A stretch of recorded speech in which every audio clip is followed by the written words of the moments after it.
In this episode, we are talking about communication in children with Down syndrome, genetic syndromes, and learning differences. I'll share how cognition, memory, and learning style shape language development, and why repetition, consistency, and strength-based support can make such a difference. This is about meeting kids where they are and building communication step by step.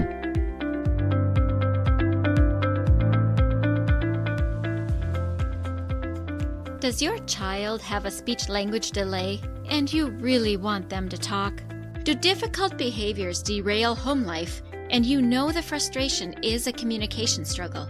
Does your child see a speech therapist and you wonder, what do they do and how can I help? If these or similar questions are in your mind, this podcast is for you. Hello, my name is Dinalynn Rosenbusch. I am a speech-language pathologist that has worked with children from birth to 21 for 3 decades. And in my classrooms, I see you wanting to connect with the heart of your child, but their speech and language skills create a barrier. So if you have a kiddo that has difficult behaviors, needs to expand their language or learn to say speech sounds, and maybe even receives speech therapy, stay tuned, because in this podcast, you will learn how to use your daily life as a tool to communication practice and how to do that practice. You will become confident knowing you are making the difference you want to make. And you will hear success stories of parents who have navigated these struggles already. We'll do this all while focusing on building deep, meaningful connection and confidence in your kiddo.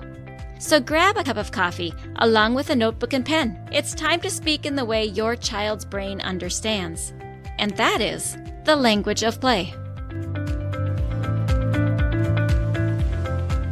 Welcome back to the language of play. I am so glad you're here. I want to thank those of you that voted for me for Women Podcasters Awards. We will not find out until the end of May if we were chosen or not. But I will be sure to let you know. I do want to tell you that the Authority Awards have now announced their finalists, and we are a finalist in the Voice of Authority Award. I will let you know when those are voted on. It will happen in mid-May, so I'm super pumped. Those are not voter-driven though, so we just wait. Welcome back to the Language of Play. I'm so glad you're here. I want to thank those of you that voted for the Language of Play in the Women Podcasters Awards. It was such an honor to be part of it. It was such an honor to have a nomination there and to get such a beautiful response from people. And thank you for all of you that have sent a message that simply said, I voted, and I loved it. I actually kept them all into a little file that I labeled Happy File. It's just fun. Thank you. We will know the outcome in several more weeks. And you may remember that there was a second award that I'm nominated for, and that would be the Voice of Authority, which is quite an honor also. That is not voter-driven, so I don't have anything to ask you to do with that, except that I will let you know that, drumroll, that we are a finalist, so we are in the top 5 to receive the Voice of Authority Award. I do not know how many people were in that category, but I do know that I just got my email that we are in the top 5, so we are a finalist. And that will be announced sometime, I believe it's the 3rd week of May. And I'll let you know when I know.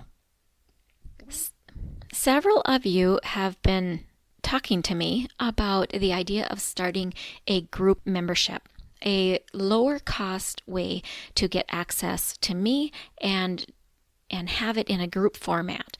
And so I am in the middle of forming that.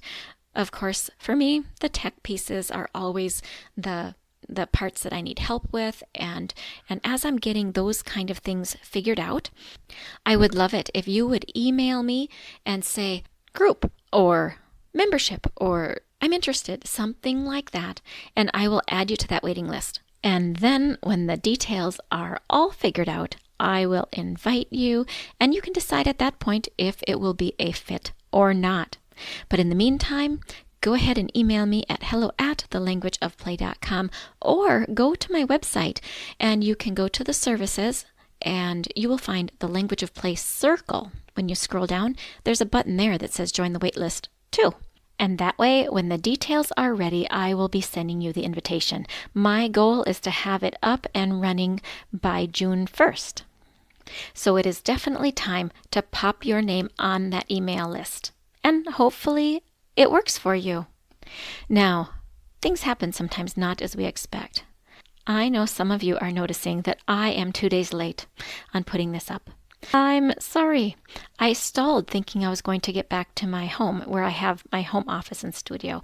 But instead, I am recording from a bedroom at her house because I thought I just need to send the recording. I do hope the audio is fine. It sounds fine, but it also sounds a little different. All is well though. No worries. I am having a lovely time with my grandbaby. And they are getting some big house projects done. All right, let's get into today's episode. We have been doing the episode series of When Communication is Hard. And today we're doing part 7. And we're focusing on Down syndrome, genetic syndromes, and cognitive challenges. And when we can take those particular situations and profile them in such a way, it gives us a starting place for how we can best guess that these kiddos are going to learn well. Now, as with every episode and every time we talk, each child is different. Each family is different. So even though there are general common denominators, it does not mean that this perfectly matches you, because it probably perfectly matches no one. But as a whole, starting blocks for where to try certain strategies do come out of that which is common among a group. That would be what I'm calling the profile. So we're going to take a look at these different types of learners, these different profiles, and by the time we're done today, you are going to have a specific idea of how to work with your kiddo. Now, bear in mind, your child might have a profile that I talk about today, but they might also have ADHD, which we talked about in another episode. And that would be episode 259. Which, of course, when we have multiple things going on, our profile is not going to be exact. Also, for some people, that word profile is not pleasant. Some people prefer the term diagnostics or diagnosis. Some people don't like that. Some people say labels, and some people don't like that. Please take that part with a grain of salt today. And take what is helpful for you, what you want to try, and nix the rest. Having said that, let's begin. Sometimes progress with our kiddos feels slow. Slower than expected, slower than other children, slower than you want it, and it's worrisome. You're carrying this worry as a parent when your child has needs, especially when you find out what these needs are in a global sense, but you don't know what to do on the day-by-day that is going to really make a change. Sometimes your focus ends up being so much on the medical needs or behavior needs that you might not be able to look at the language and communication support. We are specifically focusing on communication, of course, because that is what we do here at the Language of Play. Communication and connection is our anchor. When I meet parents who have kiddos in these categories, there's often a mixture of emotions that are hope and grief and determination and uncertainty. And there's this waffling between feelings of hope and grief and then determination and then uncertainty. And parents say they don't know what to do. But when I really talk to parents, they often know what to do. It's just hard to sort it out.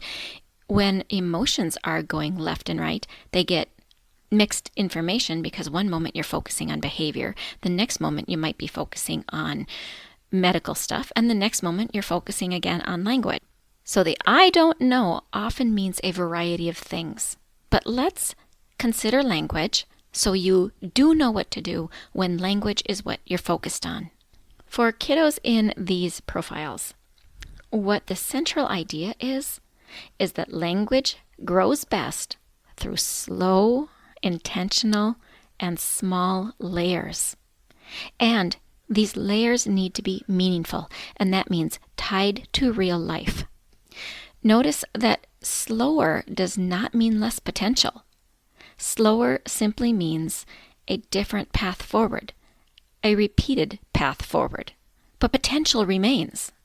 Let's begin this by focusing on how thinking and learning shape language. So cognition, or your thinking ability, depends on memory. That would be like holding the words, remembering meanings, remembering how sentences are structured together. Another part is attention and processing speed. A lot of times our kiddos have a slower processing speed. Their attention doesn't necessarily stay on task at the same speed as processing. That might sound funny to you, but when I talk about attention speed, it really has to do with the neurologic functioning to keep attention flowing. Another big part of language depends on concept development. Concepts are ideas, such as if I use the word large, it means different things in a different context. So if I say that's a large ant, it's a very different thing than a large sum of money. And that large sum of money is going to be different depending on who's hearing that phrase. A concept of cold or in and out. These are words that describe in ways that tell us a whole idea. Language also depends on our ability to generalize our learning. That means what I learn in one place is understood and known in another place.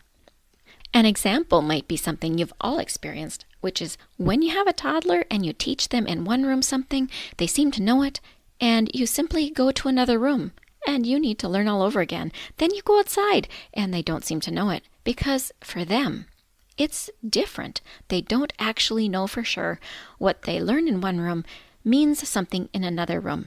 So that's a locational example for generalizing language and learning. Language also depends on what we call cognitive agility, and that means you're flexible, you're agile. You can use your language in different places in different ways. An example of this might be a multiple meaning word, which in English is a lot of them. Let's take an example. Someone says, run the water, or run to me, or my nose is running. For kiddos without cognitive agility, these kind of expressions can totally mess them up.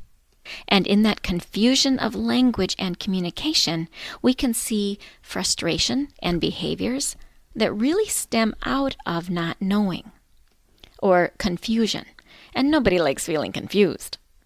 So when learning takes more effort, language needs to be clear, repeated, and take time to settle in and stick.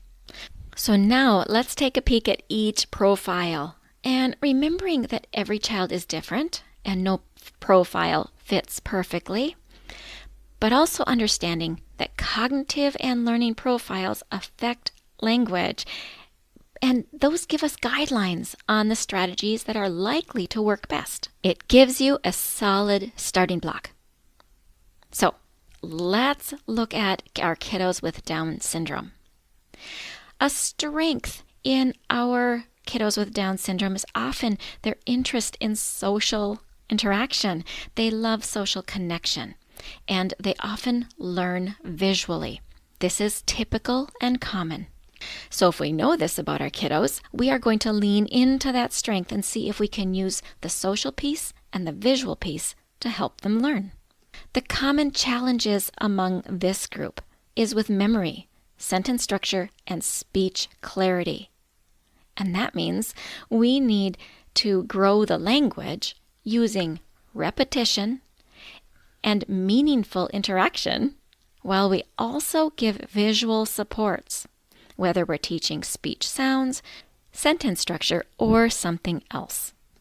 We can often tie the learning into a social experience because we know that our kiddos have strengths and interests typically in the social area if Down syndrome is present.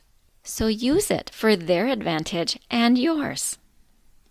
When we look at our kiddos that have intellectual disabilities, learning occurs at a slower pace. It's often very steady, but it is slower. And they often need pieces, small pieces, one at a time, and one concept or idea will build on the other. Concepts need to be returned to and visited over and over before they can use the concepts functionally. This means before they start actually using the words or using the understanding in real life or in their communication, they need to have been exposed to it more often, more inputs. For this population, usually consistency is far more powerful than intensity. So if you have one great big wonderful lesson, great, but it won't probably stick. You need to have repetition and consistency over and over for it to stick better. So in summary, language grows best with this group with intellectual disability, usually in small bits. Repeat those small bits, practice them, and then slowly expand over time, building one small bit on top of one small bit until it becomes functional for the student. Now let's look at genetic syndromes. That would be things like Fragile X, Williams, Angelman, and so many more. Each profile here brings a unique pattern of strengths and challenges, both for the family and for the kiddo. But there are some common denominators, and that's what we're going to talk about.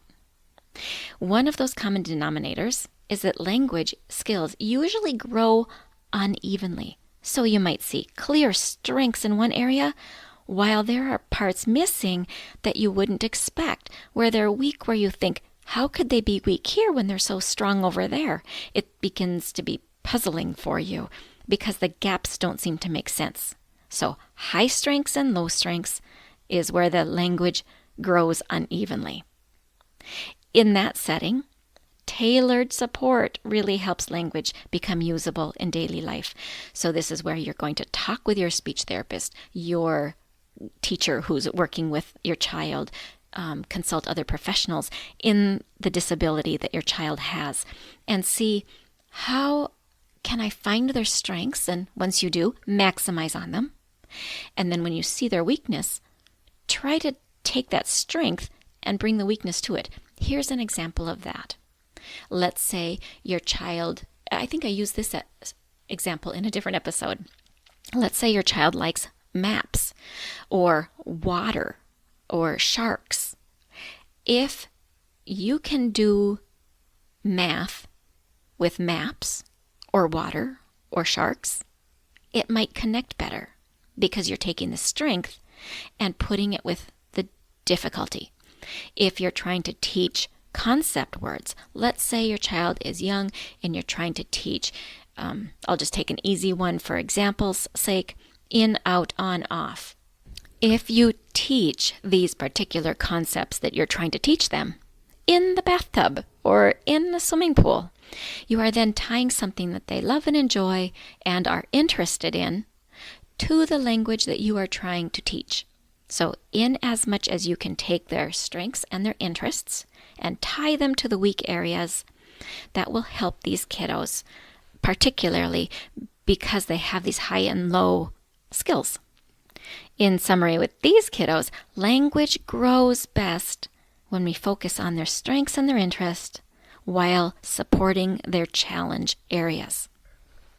And let's say your child has a global developmental delay.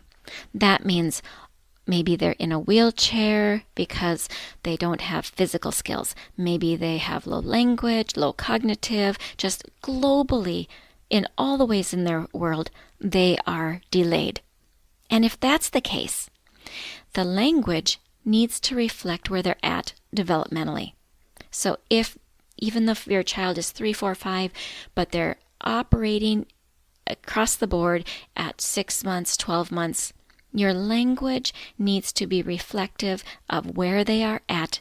So maybe they are using one word at a time, or maybe they are using signs, or maybe they need a communication system like the last episodes we just heard.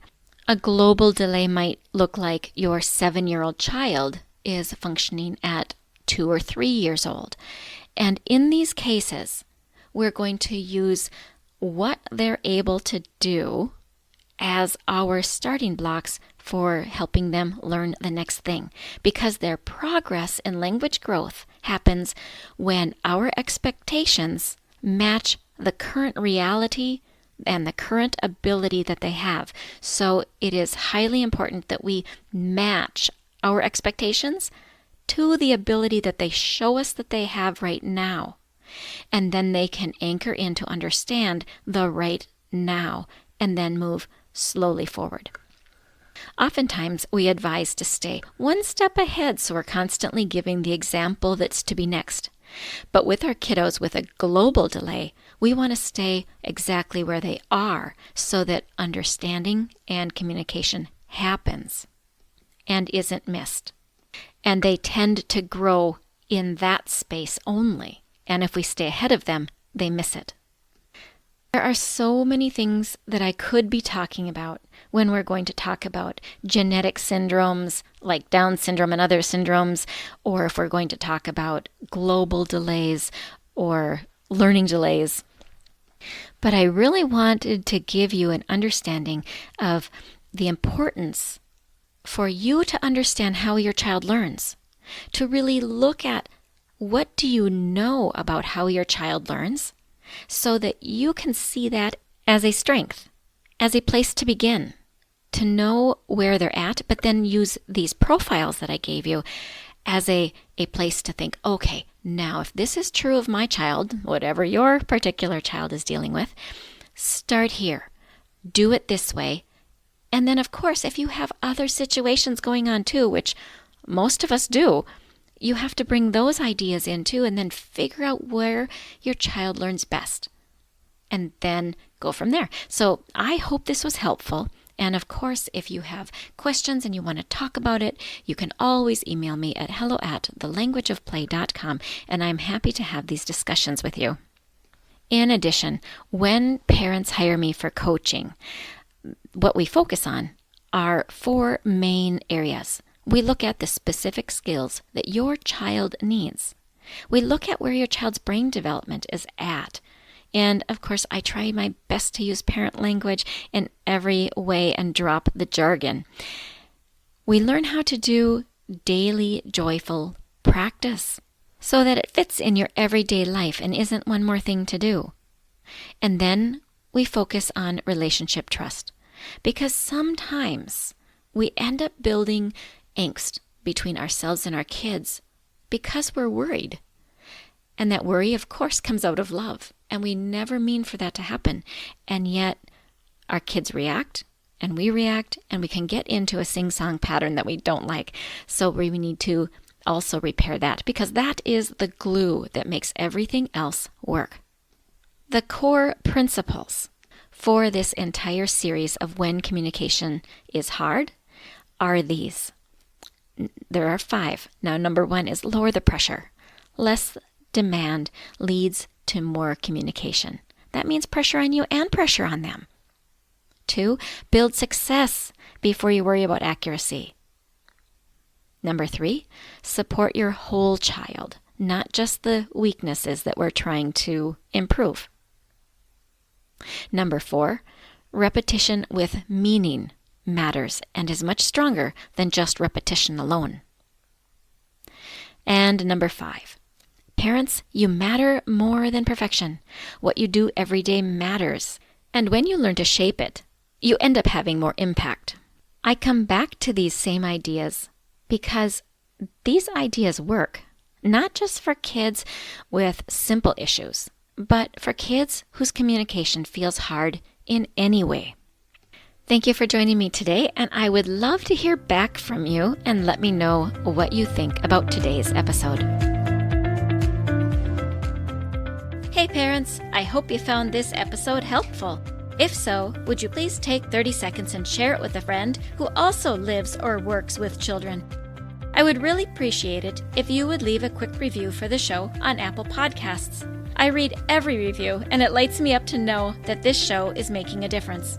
Then come join my Facebook community, where you'll meet other parents who are dedicated to helping their children grow too. You'll find the link in the show notes. Thank you for joining me. Now it's time to go. Let's pop our kiddos in the strollers and go look around outdoors and see what we have to talk about.